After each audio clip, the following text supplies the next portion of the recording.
We live in a world that tells us to be nice, to be agreeable, to avoid conflict, to keep our heads down, and to never impose our will on others. We are told that strength is dangerous, that power is corrupting, and that the best thing a person can be is harmless. But what if that is a lie? What if the very thing that society tells you to suppress your capacity for aggression, for assertion, for dominance is actually the key to a meaningful and successful life? What if the real danger is not in being strong, but in being weak? Jordan Peterson has often said that a good man is not a harmless man. A good man is a very dangerous man who has that power under voluntary control. And this is one of the most profound lessons about strength that you will ever learn. Because if you are harmless, if you have no capacity for danger, then you are not virtuous, you are just weak. You are not peaceful, you are just incapable of fighting. You are not good, you are just powerless. And when the world tests you, when you are faced with real adversity, when people try to take advantage of you, when life throws chaos in your direction, you will not have the ability to stand your ground. You will fail. But let's go deeper. Why do so many people misunderstand this? Why do so many believe that being harmless is a virtue? The answer lies in fear. People are afraid of power, and for good reason. History has shown us the horrors of unchecked power tyrants, dictators, abusers of authority. People fear becoming corrupt, losing control, becoming the monster they have sworn to fight against. And so, instead of learning how to harness their inner strength, they suppress it entirely.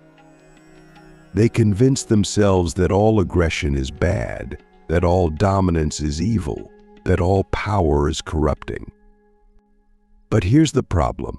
Suppression does not eliminate aggression, it only buries it. And anything that is buried, anything that is repressed, will eventually manifest in unhealthy ways. A man who has never learned to harness his own strength will either become passive and weak, allowing others to walk all over him, or he will explode in uncontrollable fits of rage when pushed too far. Neither of these outcomes is ideal. Click subscribe to this channel to get more profound insights. So what is the alternative? The alternative is transformation. You must learn to integrate the darker parts of yourself, to recognize that your capacity for aggression and dominance is not something to be ashamed of, but something to be mastered. You must develop strength, but you must also develop discipline. You must cultivate power, but you must also cultivate wisdom. The greatest warriors in history were not mindless brutes, they were disciplined, controlled, and precise. They had the ability to unleash destruction, but they chose not to unless absolutely necessary. And that is what makes a man truly formidable, not the absence of power, but the mastery of power. Let's do a thought experiment. Imagine two men. One has never been in a fight, has never stood up for himself, has always avoided conflict. He tells himself that this is because he is moral, that he is above violence, that he is a man of peace. But in reality, he avoids conflict because he is afraid. He has never tested himself. He does not know what he is capable of. And when the time comes, when he is faced with a real challenge, he crumbles. He cannot protect himself. He cannot protect those he loves. He is not a good man, he is a weak man, and weakness is not a virtue. Now, imagine another man. He has trained himself, both physically and mentally. He has tested his limits. He knows his capacity for aggression, but he also knows how to control it. He does not seek out conflict, but he does not fear it either. He is calm, composed, and when he speaks, people listen. He does not need to prove himself with empty displays of dominance because his presence alone is enough. And when the time comes, when he is truly tested, he does not hesitate. He stands his ground, he protects, he leads. He is not a harmless man. He is a dangerous man who has that danger under control. And that is what makes him truly good. So which man do you want to be? Do you want to be the man who avoids confrontation, who submits, who allows the world to dictate his fate? Or do you want to be the man who has the strength to shape his own destiny? Because make no mistake, the world is not kind to the weak. If you lack strength, you will be exploited. If you lack power, you will be controlled. If you lack the ability to assert yourself, to stand your ground, to fight when necessary, you will live a life dictated by the will of others, and you will resent it.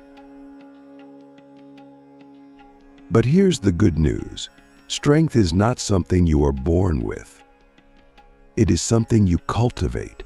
You can train your body. You can train your mind. You can develop discipline, resilience, assertion. You can become the kind of person who is not easily intimidated, who does not back down from challenges, who commands respect without demanding it. And when you do, you will find that life responds to you differently. People will treat you differently. Opportunities will open up. Challenges that once seemed insurmountable will become manageable, because the world respects strength. But let me ask you something even deeper. What happens if you refuse to develop this strength? What happens if you continue to live as a harmless man? Look around. How many people do you see living lives of quiet desperation? How many people do you see stuck in situations they hate, unable to change them because they lack the courage, the assertiveness, the sheer force of will to break free? How many people settle for mediocrity, not because they truly want it, but because they are too afraid to demand more? The world does not hand you what you deserve. It hands you what you are strong enough to take. If you do not claim your place in life, someone else will take it. If you do not stand up for yourself, someone else will dominate you. If you do not cultivate power, you will forever be at the mercy of those who have. This is not a call to become ruthless. It is not a call to seek power for its own sake. It is a call to become capable, or to become dangerous, to become strong. Not so that you can oppress others, but so that you can never be oppressed. Not so that you can rule over others, but so that no one else will rule over you. So here's the ultimate question. Have you been deceived into believing that weakness is a virtue? Have you been conditioned to suppress your own strength out of fear of what it might become? And if so, are you willing to break free from that illusion? Because the truth is, you are capable of far more than you realize. You have a power within you that you may have never fully tapped into. And the moment you stop fearing it, the moment you start mastering it, your entire life will change. The path to true strength, how to cultivate power without losing yourself. Strength is not just about physical power. It is not just about aggression or dominance.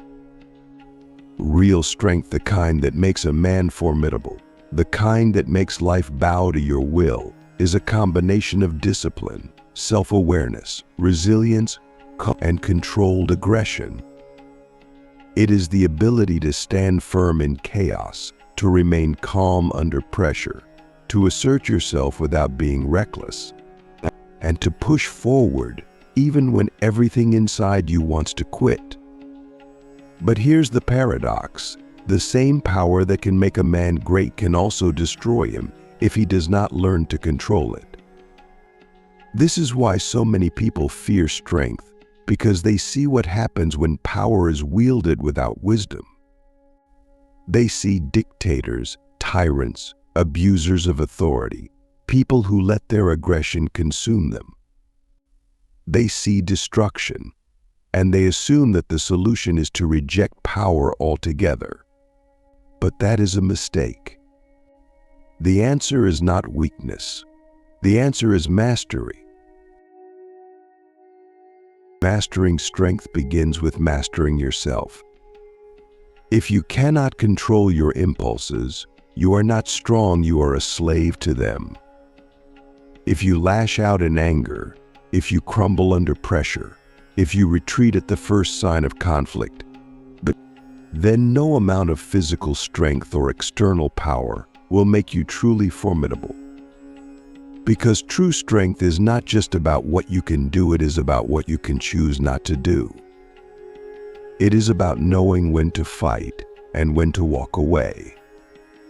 It is about being capable of destruction but choosing peace. It is about having the ability to impose your will but choosing to lead with wisdom instead of force. This is why the most dangerous men in history have not been the most violent, they have been the most disciplined. They have been the ones who could destroy but chose to build instead.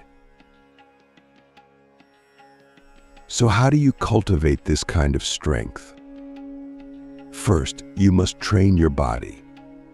This is not just about vanity or fitness, it is about building the foundation of discipline. A weak body leads to a weak mind. If you cannot control your own body, if you cannot push through discomfort, if you cannot endure pain, if you cannot commit to physical training, then how can you expect to control your mind, your emotions, or your life? Physical training teaches you about resistance, about struggle, about pushing past limits. It teaches you that discomfort is temporary, that pain is a teacher, that effort leads to results. And these lessons translate into every other aspect of life. When you train your body, you are not just becoming stronger physically, you are forging the mental toughness that will allow you to face life's challenges head-on. But physical strength alone is not enough. You must also train your mind. You must become intellectually strong, emotionally resilient, mentally unshakable. This means developing self-awareness, understanding your own weaknesses, your own patterns, your own triggers. It means studying philosophy, psychology, history, learning from the greatest minds who have ever lived. It means questioning your own beliefs, challenging your own assumptions, constantly evolving instead of stagnating. A man who is physically strong but mentally weak is still vulnerable. He can be manipulated, deceived, controlled by his own emotions. But a man who is both physically and mentally strong is unstoppable. He sees reality clearly. He does not fall for illusions. He does not let fear dictate his actions. He does not break under pressure. And then there is the final component, controlled aggression. This is the part that most people fear. They think aggression is dangerous, that it must be suppressed, that it has no place in a civilized world. But aggression is not inherently evil. It is a force of nature, a vital part of life. Every successful person, every great leader, every warrior, every visionary, they all had aggression. They all had the inner fire that drove them to push forward, to fight for what they believed in, to refuse to accept mediocrity. The difference between those who use aggression wisely and those who let it consume them is control. If you cannot control your aggression, if you let it turn into blind rage, into reckless destruction, then you will destroy yourself and those around you. But if you learn to direct it, to harness it, to use it as fuel instead of letting it use you, then it becomes one of the most powerful tools you will ever have. Controlled aggression means knowing when to unleash your power and when to hold back. It means being assertive without being reckless. It means standing your ground without being needlessly combative. It means having the ability to fight but choosing diplomacy first. It means being dangerous but disciplined. This is what makes a man truly powerful, not just the ability to fight, but the wisdom to know when fighting is necessary. But let me ask you something. Have you ever felt anger rising in you, only to suppress it because you were taught that anger is bad? Have you ever felt the urge to stand up for yourself, but back down because you were afraid of confrontation? Have you ever watched someone take advantage of you, and instead of asserting yourself, you convinced yourself to just let it go? If so, then you have already felt the consequences of rejecting your own strength. Because every time you suppress your rightful aggression, every time you ignore your own power, you reinforce weakness. You teach yourself to be passive. You program yourself to submit. And over time, this makes you resentful, bitter, and powerless. The solution is not to become aggressive all the time. It is to integrate your aggression into your being in a healthy way. It is to recognize that strength and kindness are not opposites, that power and virtue can coexist. The strongest men in history were not cruel tyrants, they were disciplined warriors, wise leaders, men who could have crushed their enemies but often chose not to. They were not harmless men. They were dangerous men who had mastered their own power. And this is the path you must take if you want to break free from the illusion of weakness and step into your full potential. But here's the final and most important truth. Strength is not something you achieve once and then keep forever. It is something you must cultivate every single day. It is a path, not a destination. The moment you stop training, you begin to weaken. The moment you stop challenging yourself, you begin to stagnate. The moment you stop pushing forward, you start falling behind. This is why true strength requires constant effort, constant growth, constant self-reflection. It is why the greatest warriors in history never stopped training, even at the height of their power. Because they knew that the moment they became complacent, they would lose everything. So let me ask you, where in your life have you allowed yourself to become weak? Where have you chosen comfort over challenge, passivity over assertion, submission over strength? And more importantly, are you ready to change that? Are you ready to step into the kind of power that cannot be taken from you? Because if you are, then the path is clear. Train your body. Train your mind. Master your aggression. Cultivate discipline. Become a man who is capable of destruction but chooses creation. Become a man who is dangerous but controlled. Become a man who does not need to prove his strength because his presence alone commands respect.